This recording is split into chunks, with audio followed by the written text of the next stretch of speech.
Hello, hello, j'espère que tu vas bien. Je suis super content de te retrouver pour ce nouvel épisode du dimanche, le deuxième épisode de la semaine.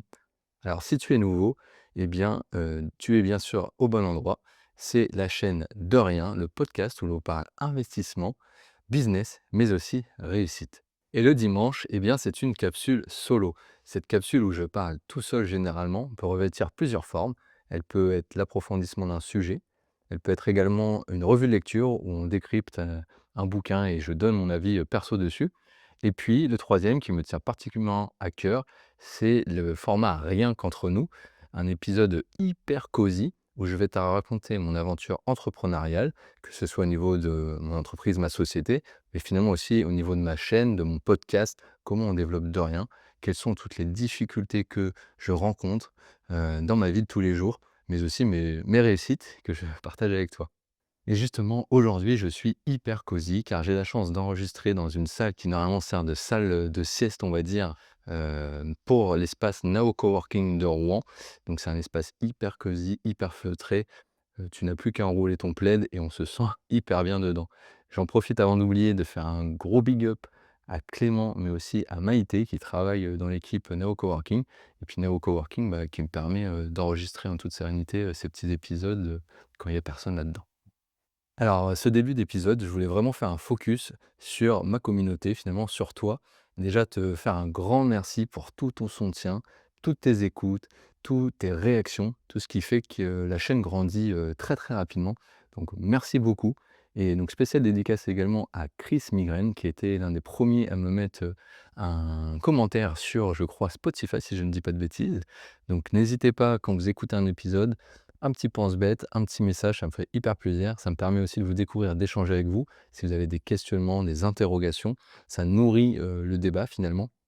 Et puis, je me ferai un grand plaisir de vous faire une petite dédicace dans les prochains épisodes. Alors, quand je te dis un grand focus sur ma communauté, de qui elle est composée, comment elle m'écoute, je trouve ça hyper intéressant de voir aujourd'hui comment ça se situe et de voir comment elle va évoluer au fur et à mesure du nombre d'épisodes. Donc aujourd'hui, sans trop de surprise, on a énormément de personnes qui nous écoutent sur iPhone et donc forcément sur Apple Podcast. Alors même s'il peut avoir, des différences, tu peux très bien écouter sur Apple Podcast via un ordi, peu importe. Mais en tout cas sur les supports, c'est un peu à l'image du marché. On sait que le marché est dominé par Apple et bien ça se retrouve dans mes écoutes. 71 aujourd'hui des personnes qui m'écoutent à travers, l'iPhone. Donc, merci à tous les, lovers, de la marque à la pomme et de Apple. Et puis, après forcément, tu as un certain nombre d'écoutes assez important. Je regarde mes notes sur, téléphone Android, mais aussi des gens qui m'écoutent directement sur PC, que ça soit, Windows, Mac, voire, parfois, Linux. Et puis, dans la répartition géographique, donc ce qui est assez intéressant, c'est que, ce n'est pas uniquement localisé, sur Rouen ou sur Paris. Alors Paris, forcément capitale, amène plus d'écoute. Rouen également, puisque je suis très fier de ma ville, j'en parle beaucoup et donc ça attire au local. Mais je me rends compte qu'en fait, il y a aussi plein de régions, de France qui m'écoutent. Et donc pas mal d'écoutes à travers toute la France, notamment dans le nord, dans le sud-est, dans le sud-ouest, dans le bas, on va dire, de la Bretagne. Donc les Bretons, je compte sur vous, pour m'écouter en âge. Je sais qu'il y a beaucoup de Bretons aussi avec qui, j'échange régulièrement. Voilà et je peux pas citer toutes les régions, mais bien évidemment pas mal de régions de manière éparse sur toute la France qui font partie des auditeurs et auditrices. Donc encore une fois, un grand merci, continuez comme ça et le but, c'est qu'il y ait une multitude de personnes sur l'ensemble du territoire, ça serait vraiment trop bien. Comme beaucoup de podcasteurs et de créateurs de contenu, forcément, je me suis posé énormément de questions, en fait, sur ma ligne éditoriale au début. Quel type d'épisode je vais vous proposer, à quelle fréquence, et cetera. Alors, il faut savoir que moi, j'ai choisi de sortir 2 épisodes par semaine, un le mercredi, pardon, et un le dimanche. Alors, c'est un choix important parce que forcément, il impose un rythme de production important. Donc, revers de la médaille, voilà, un rythme un peu soutenu ou des fois, notamment sur le lancement, on peut être un peu plus juste, un peu plus fatigué et il va falloir tenir, sur le long terme. Néanmoins, je voulais faire ça, pour, 2 raisons essentielles. La première, c'est que, les interviews, c'est génial, ça me permet de rencontrer, des personnes, vraiment ce qui me tient à cœur depuis le début, que je fais même dans mes métiers, d'avant, c'est de rencontrer des gens, d'échanger avec eux, de faire de nouvelles connaissances, quoi. Donc ça me permet de faire ça, de me déplacer. Je vais, régulièrement à Paris, mais je vais aussi aller à Toulouse. Peut-être demain, je vais aller à Cannes pour, faire des interviews.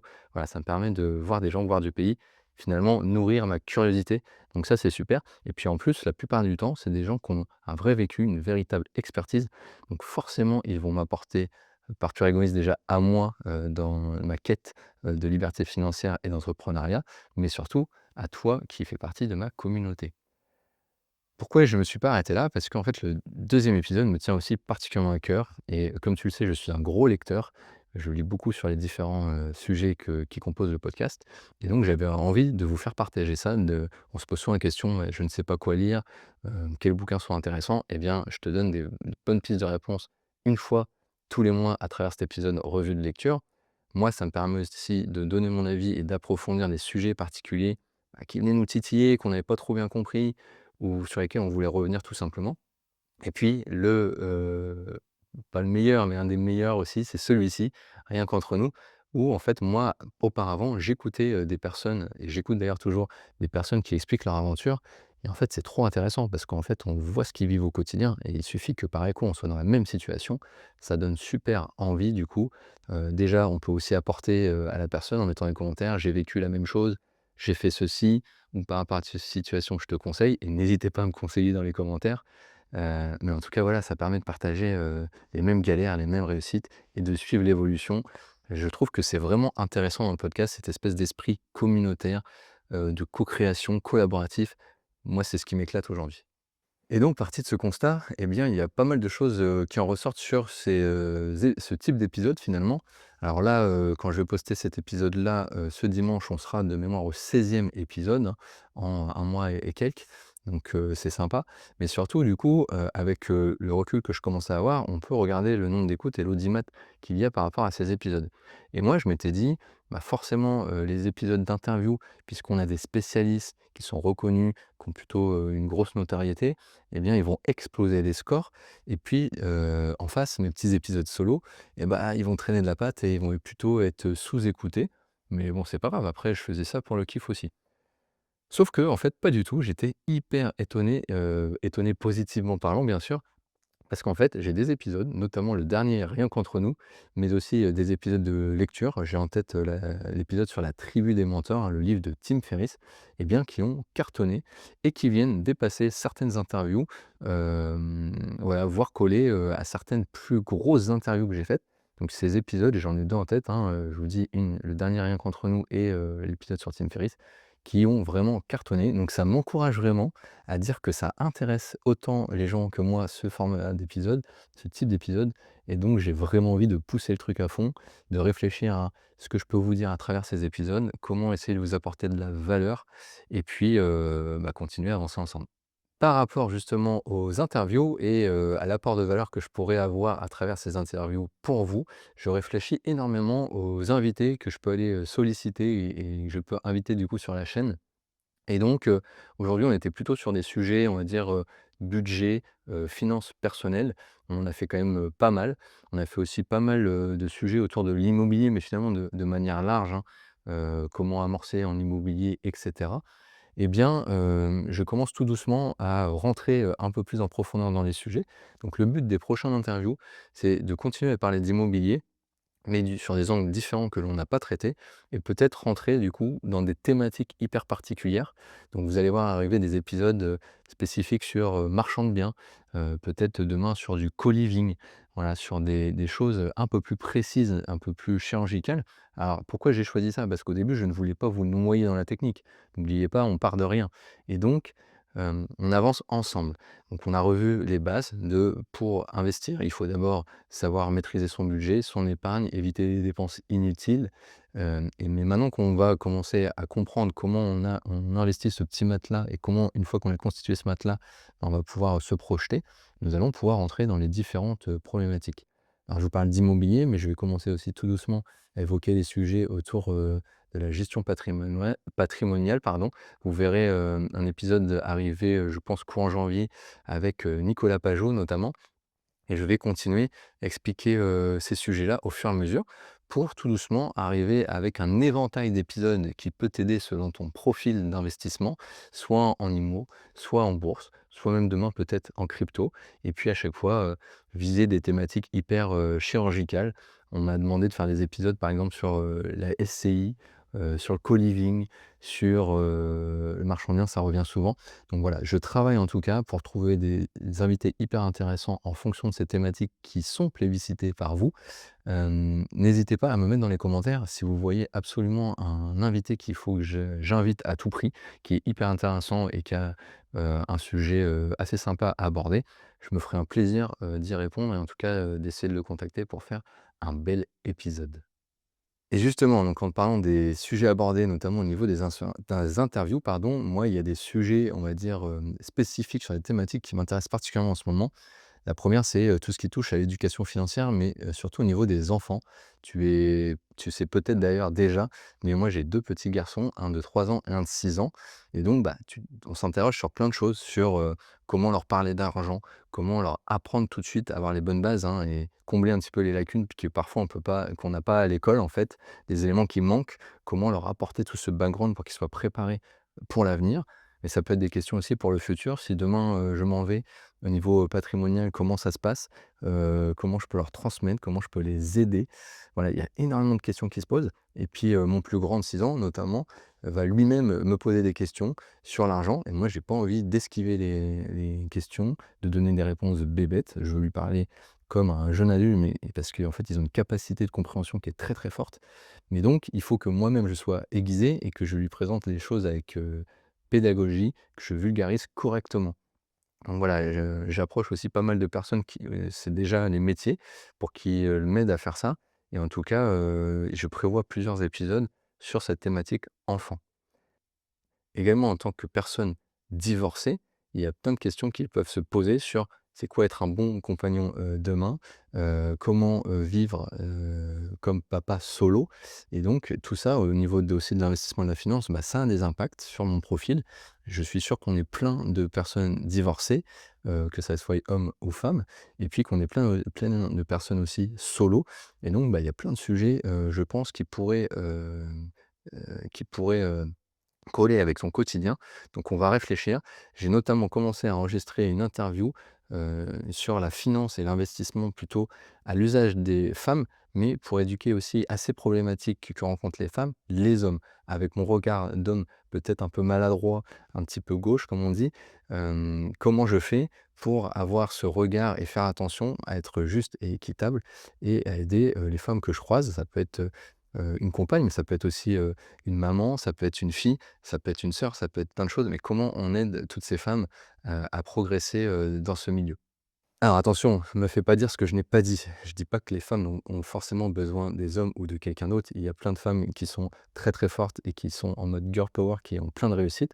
Néanmoins, il y a aussi plein d'autres personnes qui ont besoin, d'aide et je pense que les femmes ont effectivement des contraintes qui parfois les hommes n'ont pas et donc l'idée, c'est d'explorer aussi ces sujets-là.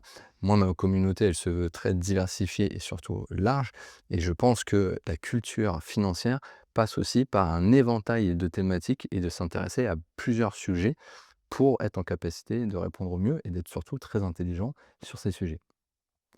Pour les revues de lecture, je me pose aussi énormément de questions. Alors il faut savoir que les revues de lecture, comme je lis énormément, j'en avais déjà enregistré beaucoup l'été dernier, et donc j'ai 4, 5, 6 revues de lecture qui sont déjà prêtes à diffuser, en sachant que j'en diffuse une par mois, comme cet épisode Rien qu'entre nous, et bien forcément j'ai quelques mois d'avance. Donc les épisodes que j'ai mis cet été vont encore durer jusqu'à peut-être janvier, février. Donc c'est pour ça déjà ne t'étonne pas si tu as des épisodes qui sont encore au format, audio, même sur YouTube, bah, c'est parce que je les avais enregistrés aux prémices, hein, du podcast. Donc, là j'ai voulu, je l'ai fait en vidéo, mais il y aura un petit peu d'inertie avant qu'ils soient tous en vidéo.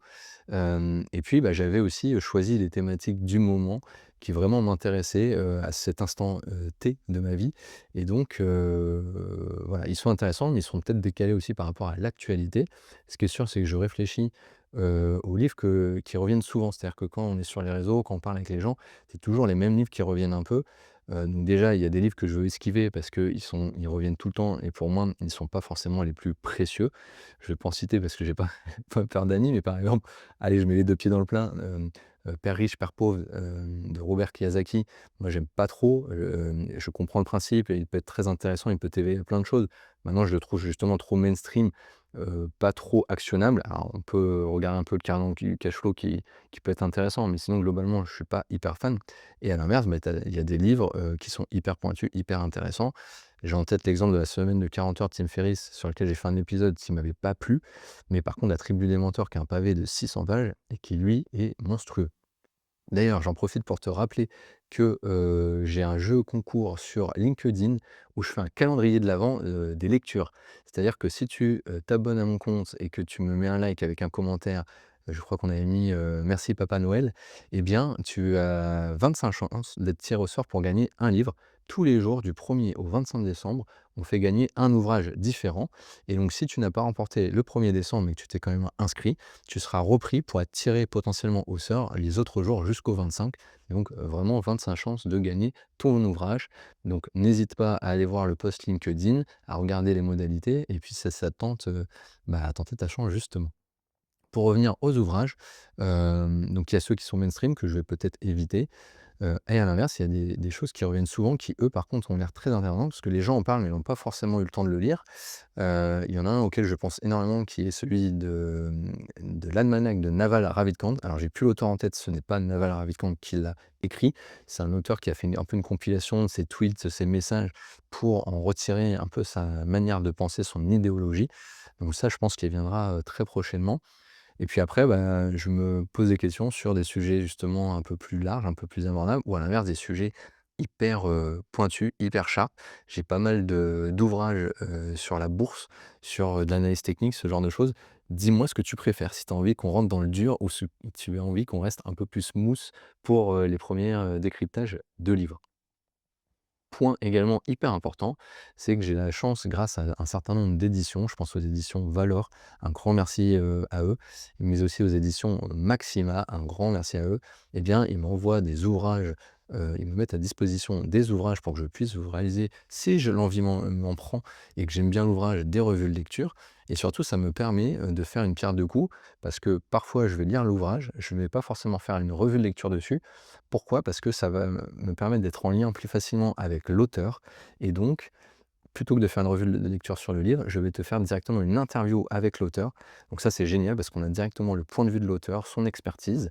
Mais en plus de ça, j'en profite souvent pour faire dédicacer, le livre par l'auteur, de l'ouvrage et donc, je t'offre pardon, la possibilité de le gagner, toujours sur LinkedIn.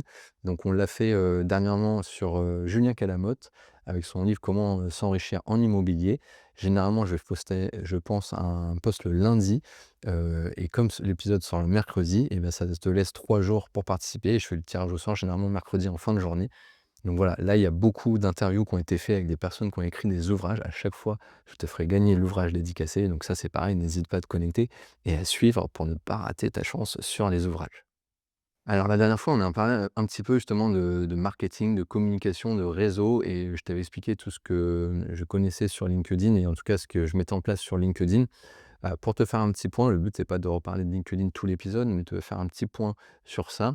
Et bien LinkedIn, j'ai commis mon premier gros, échec et ma première grosse erreur dessus. Puisqu'en fait, comme je t'ai dit en août, j'avais commencé à commenter, pas mal de posts pour réchauffer l'algorithme, mais je ne postais pas trop encore. Septembre, je me suis forcé et forcé finalement je l'ai fait aussi avec plaisir, mais en tout cas j'ai tenu cette régularité de poster tous les jours sur le mois de septembre avec des super réussites. Puisqu'à l'époque, j'avais, je crois 500 abonnés sur LinkedIn, hein. Je commençais vraiment, d'une communauté très, très, petite et puis, mine de rien, bah, au fur et à mesure du temps, mes posts faisaient, beaucoup d'impressions pour arriver à certains posts avec, presque 10 000 impressions. Donc ça a vraiment fonctionné, le fait d'être très régulier dans mes posts, et surtout de m'interroger sur la valeur de mon contenu avec, honnêteté, mais, voilà, avec aussi des choses qui peuvent intéresser les gens et donc la grosse erreur que j'ai fait, c'est que, fin septembre, on va dire tout début octobre, pardon, eh bien, je me suis dit qu'en sortant des épisodes de podcast, les personnes qui écoutaient allaient forcément, naturellement venir à moi, liker, poster, échanger. Et puis, en plus de ça, en cours de route, il me semble que l'algorithme de LinkedIn a légèrement changé, a été réévalué, fonctionne différemment et est souvent mis à jour. Et donc ce qui s'est passé, c'est que, bah, je suis passé, pour mes meilleurs posts à 10 000 impressions à, 300 impressions d'un coup, 200-300 impressions. C'était une dégringolade assez nette finalement de mes impressions sur LinkedIn et donc bah, un peu le bad de retourner, en arrière autant que ça et puis, Bah, je me suis dit finalement dans, ma création de contenu, il est autant important de créer du contenu que de se faire connaître. Donc si toi tu as une chaîne, si tu as un livre, si voilà, si tu as plein de choses sur lesquelles tu as besoin de faire connaître ce que tu fais, sache que ça ne va pas se faire connaître tout seul. Tu ne vas pas vendre tes produits, tes services tout seul. Il faut continuer à communiquer dessus, alors de plein de manières différentes. Mais, donc pour te t'expliquer la chose, c'est que moi j'ai commencé du coup à refaire une ligne éditoriale et à republier de manière un peu plus sérieuse, même si je le fais pas encore tous les jours, mais voilà, à 4 fois, 5 fois par semaine sur LinkedIn et bah, c'est magique, ça remonte tout doucement. J'arrive ça y est, j'ai des posts qui commencent à faire plus de 1000 impressions. Vous voyez que, ça fonctionne très bien. Et concernant les abonnés, encore un énorme merci à vous, puisqu'on est passé en un mois et demi à peu près, de 500 à plus de 2000 abonnés. Donc on voit que les posts que je fais intéressent beaucoup, on voit que les épisodes intéressent de plus en plus. Donc mille merci, continuez comme ça, on construit quelque chose de vraiment formidable ensemble. Et donc autre chose pour me faire connaître justement, bah, il y a, les réseaux, il y a LinkedIn, mais pas que, il y a aussi le physique. Tu sais que j'attache beaucoup d'importance aux rencontres et aux échanges. Eh bien, j'ai fait plusieurs, clubs de networking, notamment sur Mans, plusieurs, salons, conférences, sur Paris et déjà, bah, mission accomplie puisque j'ai rencontré énormément de gens hyper intéressantes, des personnes passionnées par un métier, qui ont ce aussi cet altruisme, cette culture de l'échange. Donc rien pour ça, c'était gagné. Et donc pourquoi je te parle de ça dans la rubrique, faire connaître le podcast? C'est assez aussi rigolo parce que, bah, tu es obligé de pitcher, te présenter, présenter la chaîne, ce que tu fais. Donc voilà, j'ai mon pitch qui est plutôt bien rodé, je commence à connaître, mon sujet. Néanmoins, bah, après tu as les questions qui arrivent en retour. Et donc c'est assez rigolo les questions aussi, qui te viennent en 1re intention. Et la première question qui revient souvent, c'est: «OK, tu fais du podcast, mais alors, c'est quoi ta chaîne YouTube?» Donc déjà, remarque hyper intéressante parce que, moi le podcast à la base pour moi en tout cas, vu de me mon prisme, c'est plutôt un podcast audio et donc je me suis plutôt développé très fort au début sur les plateformes d'écoute audio, Apple Podcast, Spotify et j'en passe et je continuais à regarder plus mes stats, à faire attention par rapport à cette plateforme. Or j'avais vu passer une stat comme quoi 48 des gens n'écoutent pas forcément, l'audio à travers ces plateformes, mais passent par YouTube. Ce qui est intéressant, c'est qu'ils passent par YouTube, pas forcément pour voir une vidéo, mais pour écouter, pour profiter de l'audio via YouTube. Donc ils vont pas penser aux plateformes d'écoute traditionnelles, mais ils vont plutôt penser directement en top of mind, en première intention, à YouTube. Et donc quand on me dit: «C'est quoi ta chaîne YouTube?» Bah, ça m'interroge aussi sur le fait que, le podcast et l'audio sur YouTube poussent très, très fort, devient une vérité, et donc eh bien, il va falloir que j'accélère et que je continue sur la chaîne YouTube. Ce pourquoi aussi je fais de plus en plus d'épisodes vidéo. J'essaie de muscler mon niveau de jeu en termes de technique, en termes de production et de post-production pour être sur plus de plateformes, garantir finalement des contenus de qualité et pouvoir répondre à cette demande qui me semble une demande de plus en plus automatique.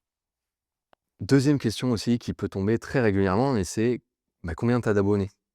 Alors ces questions, je sais jamais comment trop y répondre, même si maintenant j'ai trouvé, l'astuce, je vais t'expliquer pourquoi. Parce qu'en fait, selon les personnes, elle est posée de manière différente. Tu as des personnes hyper négatives ou jalouses ou je ne sais quoi, qui vont surtout te dire: «Bah, tu combien d'abonnés?» En mode, bah: «Est-ce que tu es un gros ou est-ce que tu es un petit?» Et en fait, cette question, elle m'énerve parce qu'on a tous été des petits.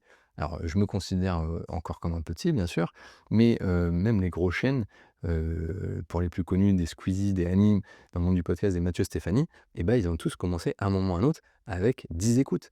Et donc ils se sont, développés, ils ont augmenté leur audimat, plus ou moins rapidement, avec des jalons complètement différents, certes, mais à un moment, on a dû leur poser cette question-là et à un moment, ils se sont sentis petits. Alors cette question, elle a tendance un petit peu à m'énerver parce qu'elle est dérangeante, en fait. Ça veut dire quoi? Ça veut dire que si tu es une petite communauté, bah, tu pas intéressant, tu as moins d'intérêt et donc la personne, elle va pas te calculer et donc il y a beaucoup de personnes malheureusement qui sont comme ça. Moi, ces personnes-là, bah, je leur réponds ce que je viens de te dire, hein, qu'il y a des chaînes qui se développent et qu'en fait, il faut toujours être petit au bout d'un moment. Et puis à l'inverse, on a déjà le recul d'un mois sur la chaîne et on voit que ça soit en nombre d'abonnés, en nombre d'écoutes, l'évolution sur de nouvelles plateformes également, fait qu'on voit que la chaîne, elle est en pleine croissance et en plein développement. Et donc, au lieu de se poser sur un chiffre à l'instant T, c'est plutôt de regarder cet aspect évolution et croissance qui est hyper intéressant. Là où j'aurais peur, où je me dirais que je suis pas dans le bon sens de l'action, c'est si demain je régresse. Si j'ai vraiment d'un coup beaucoup moins d'écoute, beaucoup moins d'abonnés, si mon travail de manière qualitative ou quantitative régresse, là, il va falloir se questionner, je pense.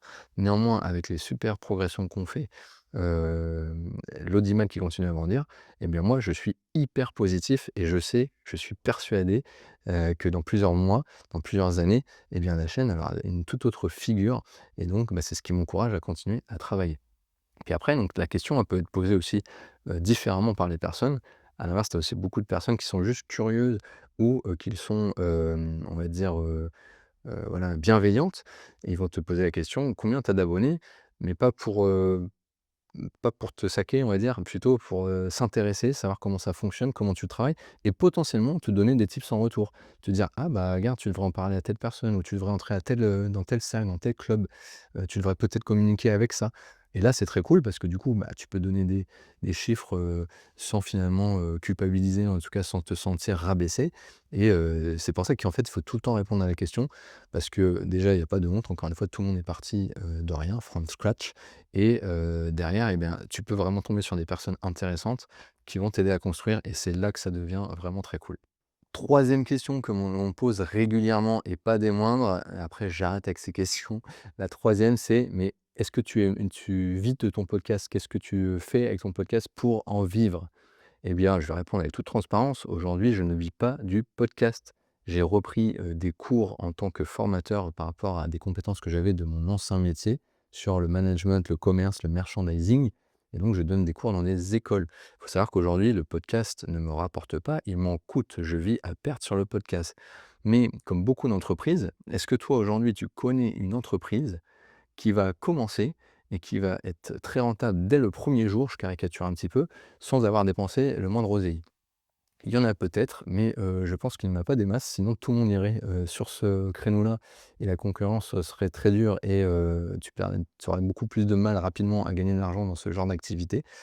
Toute entreprise, en fait, doit investir, doit, se construire au début, consolider ses bases et se développer pour espérer aller gagner de l'argent dans un début. Dans un deuxième début, je pense, rentabiliser l'argent qu'elle avait investi à minimum et atteindre pardon, un seuil de rentabilité, un certain point d'équilibre et pour enfin, dans quelques temps, quelques mois, quelques années, vraiment profiter, des fruits de son travail, de son labeur et récupérer pas mal, d'argent. Et moi, je suis vraiment dans cette optique-là.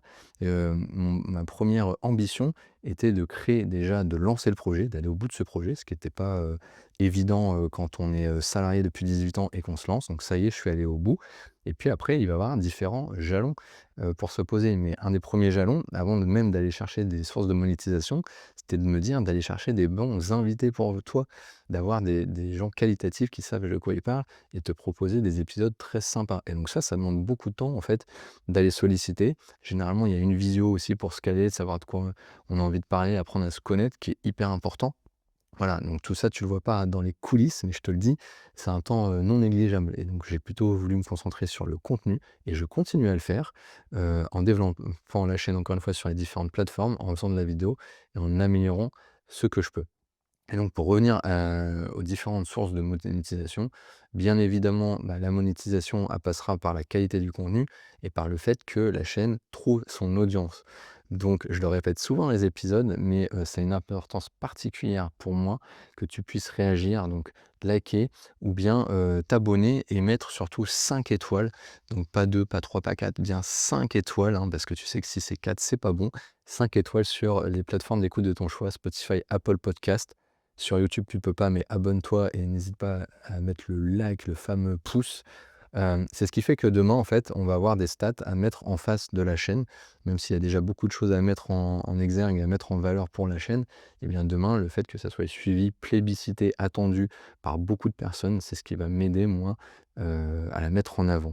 Et donc, mes objectifs de demain, qu'ils soient, court ou moyen terme, ça va être effectivement tout doucement de venir travailler en partenariat, en collaboration avec, bah, des entreprises, des marques finalement. L'avantage, c'est comme le podcast est sur l'investissement, le business et la réussite, eh bien, c'est ouvert à quand même beaucoup de monde. Ça peut être des banques traditionnelles, des néobanques, des agences immobilières, des marques diverses et variées sur, du placement, quel qu'il soit. L'avantage aussi, c'est que je fais des revues de lecture, donc ça peut être ouvert au monde de l'édition, à la grande distribution de livres. Enfin voilà, l'avantage, c'est que les chances et les opportunités pour moi sont diverses et variées. Donc je vais ouvrir tout doucement, cette recherche de partenariat, plutôt sur des marques qui sont en valeur avec la chaîne, en lien avec la chaîne et qui ont envie de travailler sur du, long terme. Moi, ça m'intéresse pas de faire un one shot, et puis il faut être cohérent avec toi qui m'écoutes et puis avec la ligne éditoriale. Mais en tout cas, si tu connais des gens qui seraient susceptibles, de m'accompagner et surtout intéressés de grandir, de voir évoluer la chaîne, de prendre l'aventure à sa genèse, eh bien, n'hésite pas à les rapprocher de moi. Si toi-même tu as une entreprise, tu es décideur, dans ton entreprise, eh bien, n'hésite pas à te rapprocher de moi. Je pense qu'on a des choses à se dire. Et puis pour ceux qui se posent encore la question, mais comment, au-delà de la pub, monétiser un podcast, une chaîne YouTube et que sais-je? Eh bien, il y a plein de manières différentes. Je pense qu'il y en aurait une trentaine et encore pour les plus créatifs, on peut aller chercher beaucoup plus loin. Dans les plus connus, il y a après donc le sponsoring dont je t'ai parlé. Donc souvent le sponsoring sous forme publicitaire, en amont d'épisode, on met une petite pub ou à la fin de l'épisode ou au milieu de l'épisode, on met une petite pub. Ça peut être une idée. Il y a des personnes aussi qui font payer, des épisodes, c'est-à-dire qu'une entreprise, on va produire un épisode, en échange, d'un paiement. Moi, c'est pas trop ma philosophie parce qu'à un moment ou à un autre, du coup, tu vas avoir un conflit d'intérêts en disant: «OK, elle veut payer pour un sujet, pour sa marque, donc tu vas peut-être faire un épisode moins intéressant, pour ta communauté parce qu'il est rémunéré, parce que tu veux prendre de l'oseille». C'est pas forcément le but de la chaîne, donc ça, je l'ai pas en tête pour le moment. Après, tu as aussi une autre manière qui est assez connue, c'est le lien d'affiliation. Tout simplement, l'entreprise en question, la marque, va te donner un code. À chaque fois qu'un auditeur ou une auditrice va, vouloir se rendre sur cette marque parce qu'elle va être intéressée par le produit ou le service, elle va taper ce code et donc ce code va permettre de savoir que la personne vient de chez toi, vient de ton podcast et donc tu vas toucher, alors ça peut se faire de différentes manières, mais souvent c'est un pourcentage, un fees là-dessus puisque tu es apporteur d'affaires, tu apportes ce qu'on appelle des leads et donc tu vas toucher une commission. Voilà, ce truc-là, il peut être intéressant effectivement, encore une fois, si la marque est vraiment alignée avec les valeurs de la chaîne, avec la ligne éditoriale et donc ça reste quand même vécu parfois comme de la publicité. Donc je ne suis pas fermé, mais pour l'instant, ce n'est pas dans mes priorités. Il y a également d'autres façons de faire. Tu peux aussi, donner, des conférences, faire des talk shows, faire des interventions sur tes sujets de prédilection, soit en solo, dans des salons, dans des écoles et cetera, soit, carrément en talk show. Moi, je vois, c'est un format que j'adore aller, voir. Je paye, des places comme, je le ferais pour du cinéma, parfois plus cher, mais pour aller voir des podcasts en live où en fait tu vis le podcast et puis à la fin, du ou des podcasts qui s'enchaînent dans la soirée, tu as une possibilité de poser des questions, d'interagir et ça, j'adore. Bah, en fait, pourquoi tu payes pour aller au cinéma, au théâtre, au parc Astérix et tu ne paierais pas pour ce genre d'événement? Bah, c'est super. Ça te permet de rencontrer IRL, hein, in real life, en vrai, tes personnes favorites, tes podcasteurs, podcasteuses favoris, tes créateurs et créateuses de contenu favoris et puis, bah, voilà, de leur dire que tu es là, que tu existes, de leur poser des questions, que ça soit sur les thématiques qui t'intéressent, mais aussi, pour apprendre à mieux les connaître et puis lors de ce genre d'événement, ce qui est trop cool, c'est que tu partages avec des gens du coup qui viennent pour la même chose, qui ont les mêmes centres d'intérêt et bah, c'est hyper vertueux, hyper positif aussi de rencontrer des gens, qui ont les mêmes objectifs que toi. Dans les différentes, galères que je peux rencontrer comme tout entrepreneur, comme tout chef d'entreprise, ça va être forcément, tout ce qui est création d'entreprise. Comment tu fais? Quel statut choisir? Et cetera. Alors, moi, il y a plusieurs étapes que je vais te partager. Si tu ne t'es pas encore lancé, ça peut t'intéresser. Donc, forcément, quand tu te lances, se pose la question, bah, comment tu vas faire? Comment tu te fais accompagner? Et cetera. Moi, il faut savoir que, même si j'ai repris une activité, je continue, à bénéficier, en fait, de l'aide au chômage, des ARE et donc je me suis fait accompagner, par l'APEC et je continue à me faire accompagner par l'APEC puisque j'étais cadre avant, hein, statut cadre et donc, bah, ils sont de très, très bons conseils pour faire des bilans de compétences, pour mettre en avant, finalement, peut-être les compétences, les skills que tu voudrais, exploiter, pas forcément, dans le même domaine d'activité. Moi, j'étais en grande distribution, je ne souhaite pas, revenir, en grande distribution. Je ne souhaite pas être salarié, je ne souhaite pas refaire de management à proprement parler pour l'instant. Mais du coup, toutes ces, compétences, et soft skills aussi, hein, compétences intrinsèques que tu as en toi et ben elles peuvent te servir, être duplicables, transférables pour d'autres métiers. Donc ça, c'est hyper intéressant.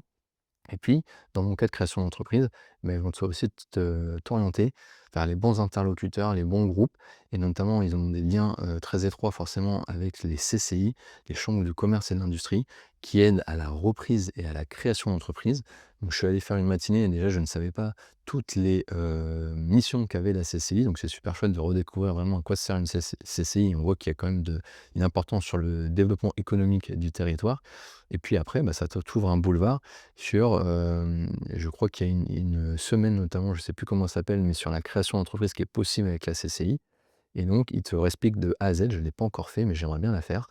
Voilà, toutes tes étapes dans la vie d'entrepreneur, tes obligations, que ça soit au niveau de tes statuts, ta création d'entreprise, ton dépôt au greffe, tes protections juridiques avec l'INPI, un Institut national de la propriété intellectuelle. J'ai toujours peur quand je lance des acronymes comme ça de me planter. Je fais ça de tête, mais ça devrait être à peu près ça. Voilà, tes obligations avec l'URSSAF, si demain tu veux avoir des salariés et j'en passe, forcément, quand tu te lances, tu as des questions à foison. Et donc moi, où j'en suis, là, j'ai contacté, un cabinet comptable, déjà pour me dire que je vais pas faire la compta, comme je peux avoir l'habitude de faire pour ma SCI ou d'autres entreprises.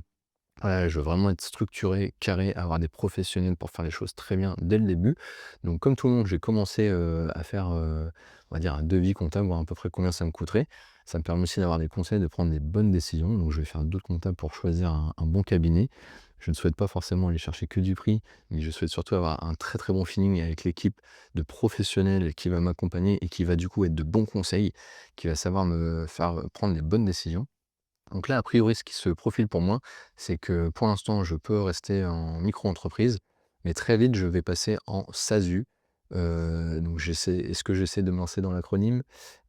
Société, je ne sais plus, donc je regarderai, je te remettrai les commentaires, tu vois? Toujours risqué ce genre d'exercice. Société par action simplifiée unipersonnelle, il me semble. À revérifier, ça, je suis vraiment pas sûr. Toujours est-il que, je vais plutôt partir là-dessus. Alors unipersonnel parce que je serai tout seul dans la société et je n'aurai pas d'associés. Alors je peux avoir des salariés, attention la nuance c'est une différence. On ne parle pas là de salariés, mais bien d'associés, parce qu'on est plusieurs à créer l'entreprise. Voilà, il y a plusieurs possibilités. Souvent, on revient également, la SARL. Mais là, en fait, il faut savoir, c'est, comme un conseil en gestion de patrimoine, c'est un peu la même chose. Ça va dépendre de ton horizon de temps, ça va dépendre de ton profil et surtout de ce que tu veux faire avec l'argent. Est-ce que tu veux tout de suite, vivre de ton argent, en fait, te verser soit des revenus, soit des dividendes? Est-ce qu'à l'inverse, tu veux plutôt capitaliser reprendre, ton argent pour réinvestir et faire développer ta boîte, en fait, faire fructifier ton entreprise? Donc horizon plutôt moyen, long terme. Et puis après, tu as aussi toutes les protections qui sont liées. Est-ce que tu vas plus ou moins cotiser aussi, pour ta retraite en protection sociale? Et donc là, il y a des personnes qui préfèrent payer tout de suite beaucoup plus et être très bien protégées, en cas de pépin pour l'avenir. Et il y a des personnes qui sont plus jeunes peut-être, qui ont un profil ou qui ont tout simplement un profil plus à risque, voilà, moins précautionneux, et il y a le droit, hein, je peux l'être aussi. Et donc comme ça, en fait, eh bien, ils vont moins payer tout de suite, et puis, ils vont pouvoir récupérer un peu plus d'argent. Mais, bon, de toute manière, à un moment ou à un autre, tu es rattrapé par la patte patrouille de l'État, et donc, tu ne peux pas gagner sur tous les vents. Il faut juste bien réfléchir à ta structure par rapport à ton profil et pas être court-termiste, vraiment le voir sur le moyen long terme. Donc, je serais très mauvais pour t'expliquer tous les différents statuts. Voilà, moi, on m'a proposé plutôt ça, ça se battait entre micro-entrepreneur, SAS, SASU, parce que SAS, quand tu es plusieurs, SASU, c'est unipersonnel quand tu es tout seul, ou bien, voir pour une SARL. Bon, en tous les cas, moi, je pars plutôt là-dessus a priori. Si tu me dis que je fais une grosse connerie, n'hésite pas à me le dire dans les commentaires. Et puis, si tu as envie qu'on fasse un épisode, sur ces différents, statuts, eh bien, c'est avec plaisir. Et je connais quelques podcasteurs qui en ont fait. Moi, ça m'a beaucoup intéressé. Je pense que ça pourrait être intéressant pour toi également. Donc n'hésite pas à me dire, si tu souhaites un épisode sur le sujet. Autre chose que je tenais également à te partager, c'est le fait que j'ai vraiment parfois des gros coups de mou et des états de fatigue, et que parfois je travaille jusqu'à 2 heures du matin. Hem et c'est important pour moi de partager pas ça. Ce n'est pas un abus de faiblesse, ce n'est pas, me montrer faible, c'est au contraire te prouver que ce n'est pas facile. En fait, il y a plein de gens qui ne voient pas derrière des entreprises, derrière des projets, l'engagement et la quantité, la qualité de travail que, ça amène. Et souvent, on oppose salarié à entrepreneur. Moi, je pense qu'il ne faut pas les opposer du tout. Tu peux être dans un moment de ta vie, où tu peux être dans une façon de fonctionner que, salarié, on va dire, te va très bien. En fait, bah, déjà, tu as des boulots qui sont aussi, épuisants, mais voilà, tu as quand même un cadre, tu as cette «sécurité» entre guillemets d'avoir ton salaire à la fin du mois et ça par rapport à ta personnalité, ça te convient très bien et c'est OK.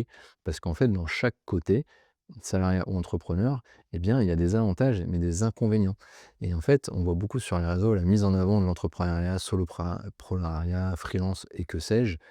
Tout ça pour dire que, en fait, c'est pas juste siroter un cocktail à Bali et être tranquille en remote, hein, en voyageant et cetera. Il y a peut-être des gens qui le font parce que, ils sont blogueurs voyage et voilà, ils ont des passions qui le permettent, mais c'est pas déjà le cas de tout le monde et deuxièmement, bah, c'est pas parce ils sont blogueurs qu'ils n'ont aucun boulot. C'est pas parce que tu vois cette vitrine-là d'eux qu'ils n'ont aucun boulot. Et donc, moi, pour te partager, eh bien, c'est très cool 2 épisodes parce que ça me force à avancer, à délivrer et cetera. Mais des fois, je suis complètement dans le jus, parce que, bah, j'ai aussi mes priorités. Je veux, garder, du temps, compatible pour mes enfants. Je veux pouvoir les emmener le matin et aller les rechercher quand c'est ma semaine de garde.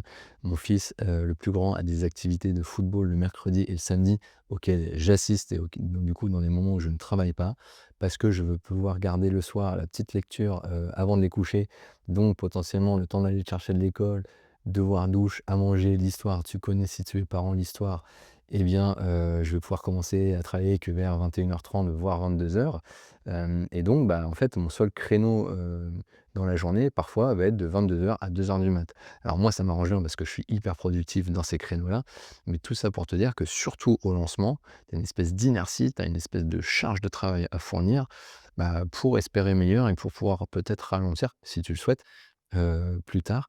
Donc ne crois pas qu'en voyant les vidéos que tout est facile, que tout réussit, que tout est merveilleux.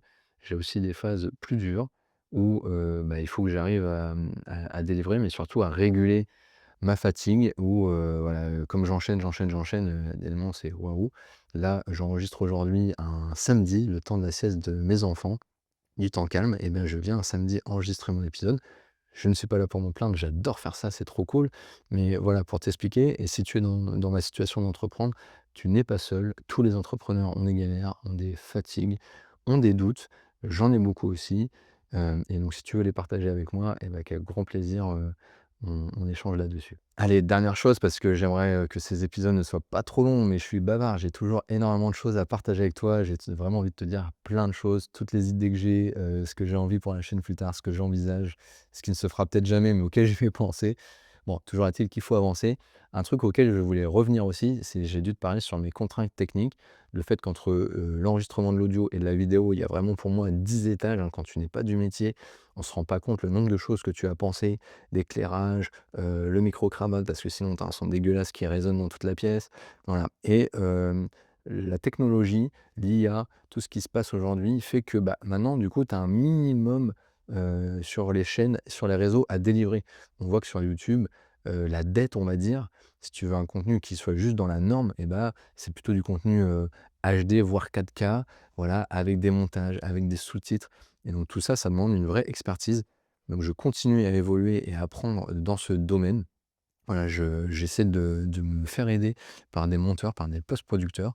Peut-être demain, si je peux, et que la chaîne, se développe, bah, je pourrais aussi déléguer pour vraiment être accompagné de professionnels. Aujourd'hui, je fais encore beaucoup de choses tout seul. Je n'ai pas encore délégué la production et la post-production. Ce qui est aussi intéressant parce que j'apprends à faire moi-même, donc je serai peut-être plus, vigilant le jour où je déléguerai. Je pense aussi, j'ai rencontré des très belles personnes, pourquoi pas prendre des cours sur du one shot, avec des gens qui, ont ce genre de prestations. Sur 1 heure, t'apprendre en fait, à enregistrer, à poser ton matos, peut-être même à t'apprendre, à travailler avec des logiciels.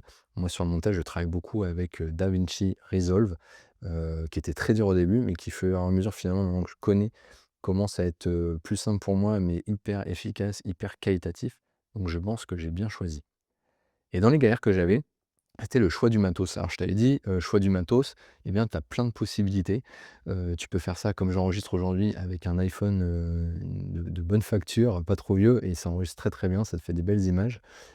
Tu peux choisir un appareil photo hybride, ou une caméra selon ton budget. Bien évidemment, dans le sens que je l'ai dit, plus tu vas monter, plus ça va être cher. Une bonne caméra, neuve, hein, pas d'occasion là, sur les standards actuels, tu es plutôt entre 4 000 et 8 000 €, seulement l'appareil. Puis après, il faut que tu rajoutes, entre 400 et 1 500 € selon l'objectif que tu veux. Qui va dépendre de est-ce que tu enregistres dans des lieux, sombres ou pas, donc quel objectif tu prends par rapport à la sensibilité de la lumière, mais aussi par rapport à l'angle, que tu veux avoir, le champ de profondeur. Voilà, tu as plein de critères qui rentrent en compte selon les conditions dans lesquelles tu as l'habitude d'enregistrer. Donc moi plutôt conditions, studio, enregistrement de podcast. Forcément, c'est les débuts, donc je ne voulais pas mettre un budget trop important. Néanmoins, je voulais quand même quelque chose de qualitatif qui va pouvoir me resservir. Donc comme je t'avais expliqué, j'avais choisi le Sony pardon, ZV-10, qui est en fait un appareil photo hybride qui fait l'image, donc les photos et l'enregistrement vidéo, donc c'est très cool. On peut faire les 2. Il peut resservir pour plein d'autres trucs perso, des mariages et cetera. Et ouais et surtout, il fait plein de choses. Il est vendu pour, des personnes justement qui font de la création de contenu, du vlog et cetera et il était assez cher, mais ça restait, accessible par rapport aux autres prix pratiqués puisque j'ai dû le payer, je crois, environ 1 200 € avec l'objectif, donc qui est pas l'objectif idéal, mais qui est un objectif qui permet de faire quand même pas mal de choses, qui était inclus dedans, la batterie, voilà, prêt, à fonctionner et donc bah, entre 1 200 et au minimum, je dis bien au minimum 4 à 5 000 €, c'était très, très bien pour ce que je devais faire. Le seul truc, gros problème que j'ai rencontré, c'est qu'en vidéo, quand je le mets notamment en 4K, et bien, au bout d'une trentaine de minutes, clac, il shut down. En fait, il s'arrête littéralement. L'appareil, il surchauffe, en fait, il a pas l'habitude, de faire ce genre de travail aussi intensif et donc bah, j'étais bien embêté parce que moi, mes épisodes, en moyenne, font plutôt 1 heure, donc 45 minutes à 1 h 15, en majorité. Et je me suis dit: «Bah, c'est quand même très dommage d'avoir acheté un appareil à 1 200 balles pour, pas le mettre à la poubelle, mais en tout cas, pas en avoir l'utilité dans mon usage premier qui est, la création de podcasts». Et donc, bah, j'ai cherché, cherché, cherché sur les forums et surtout, entre 2 j'ai rencontré des personnes qui avaient les mêmes appareils et qui avaient la même problématique que moi sans avoir la réponse. Donc la réponse n'est pas simple. J'ai aussi écrit, à Sony, comme je vous l'avais dit sur le dernier épisode, pour qu'ils me donnent le book technique. Donc ils ont bien confirmé qu'en 4K, ça se coupait au bout de 30 minutes et cetera. C'était entre guillemets «normal», hein. Ils le vendent comme un appareil pour blogueurs, créateurs de contenu, mais au bout d'une demi heure de 4K, c'est pas bon. Bon, toujours est-il que je suis rentré très, très loin dans les spécifications et j'ai été voir des Reddit, des salons finalement, de gens qui avaient la même problématique, qui donnaient des réponses. J'ai essayé plein de choses et j'ai trouvé un truc super. Alors comme un idiot, j'ai oublié de le prendre pour vous le montrer, je pourrais peut-être, l'ajouter en commentaire le lien. Mais il faut savoir que sur ces appareils-là, quand vous tournez au dos, en fait, ici, il y a un petit rectangle, hein, qui est en fait le rectangle qui sert de rangement, de logement à l'écran qui se déploie, comme vous pouvez voir dessus et donc en fait, quand tu déploies l'écran, d'accord, tu te crées du coup un espèce de petit, renfoncement, rectangle dans lequel tu vas pouvoir venir loger un petit, produit complémentaire. Ce produit, c'est quoi? C'est un petit carré qui va venir se mettre là, qui est en fait un dissipateur thermique. Donc dans ce carré, tu as en fait plein de lamelles en aluminium qui permettent justement que la chaleur se dissipe plus rapidement et t'apporte du froid et en plus de ça, donc ce petit, carré, dedans, il y a un ventilateur et donc tu peux, soit laisser que le dissipateur, déjà ça refroidit déjà très, très bien. Ça marche très, très bien. En HD, par exemple, je laisse que le carré posé dessus et je peux enregistrer pendant 1 h 30, 2 heures sans aucun problème. Mais tu peux aussi brancher pour que le ventilateur se mette en route. Ce qui est top, c'est que tu as 2 vitesses, donc tu as la petite vitesse et tu as la grosse vitesse si vraiment tu vas aller faire de la 4K de façon très, assidue et donc j'ai testé avec la grosse vitesse, faut savoir que, bah, tu enregistres après 1 heure, 1 h 30 sans aucun souci, donc le produit marche vraiment bien, et également j'avais un petit peu peur par rapport au bruit, mais comme en général j'enregistre le son de manière déportée, donc avec un micro ou un micro cravate et bien, ça pose strictement aucun problème de bruit de fond. En plus, ça peut se retravailler au montage derrière. Donc ce petit produit, il coûte une cinquantaine d'euros. J'essaierai de te le mettre en description, le lien, si ça peut t'intéresser pour tous ceux qui ont des Sony qui coupent ou d'autres appareils qui coupent, notamment des ZV-E10 et là, c'est miraculeux. Sincèrement, ça m'a sauvé la vie, donc merci au constructeur qui a sorti ce produit-là. Et il faut savoir que, j'ai mon copain, Benjamin, je te fais un petit coucou au passage, qui a, je crois une caméra GoPro qui pareil, il est dans un petit espace, donc il a tendance à le chauffer, à se couper. Eh bien, il a trouvé ce genre de produit pour sa GoPro. Donc on voit que ce produit a été dupliqué pour tous les appareils, d'enregistrement qui ont ce problème de surchauffe. Donc si tu as le souci sur d'autres appareils, ça peut vraiment, vraiment te servir. Hyper méga tips que j'ai galéré à trouver et j'espère qu'il te servira, à ton tour. Allez, cette fois-ci, je vais, te laisser là, je vais arrêter l'épisode parce que je parle, mais à un moment, il faut s'arrêter. J'ai encore énormément de choses à te dire pour les prochains épisodes, en échangeant avec toi, avec les personnes que je rencontre, bah, elles me donnent plein de bonnes idées, de nouveaux épisodes. On m'a parlé récemment de: «Mais pourquoi tu expliques pas le fait que comment tu vis, comment tu t'organises, le fait d'être papa solo, avec 2 enfants, comment tu organises tes semaines, tes journées, ton activité?» Donc ça peut être très cool, ça me ferait un grand plaisir, d'en échanger avec toi. Il y a plein aussi de projections, d'idées que je me fais pour, la chaîne. Voilà, peut-être demain des rencontres, after work où, bah, je t'invite, à Rouen ou à Paris à venir me rencontrer et échanger, avoir un verre avec modération bien sûr. Et voilà, tout simplement, encore une fois, pour créer de l'émulation, se rencontrer, se faire plaisir, kiffer notre vie. Ça peut être quelque chose qui se fait, donc n'hésite pas à me challenger, à me motiver en commentaire, à me dire ce que tu as envie pour la chaîne et pour toi surtout. Et comme ça, on en parle au prochain épisode, on avance et puis on trouve, plein de sujets, divers et variés, de tout ce qui soit le plus, enrichissant les uns que les autres. Je te remercie vraiment pour, tout ce que tu fais pour moi, tout ce que tu fais pour la chaîne, ton assiduité, ta curiosité, et tout ce que tu fais aussi pour toi, parce que tout ce que tu apprends sur la chaîne, je suppose te sert à avancer. Merci infiniment. Je te dis à la prochaine pour un super épisode. Ciao, ciao.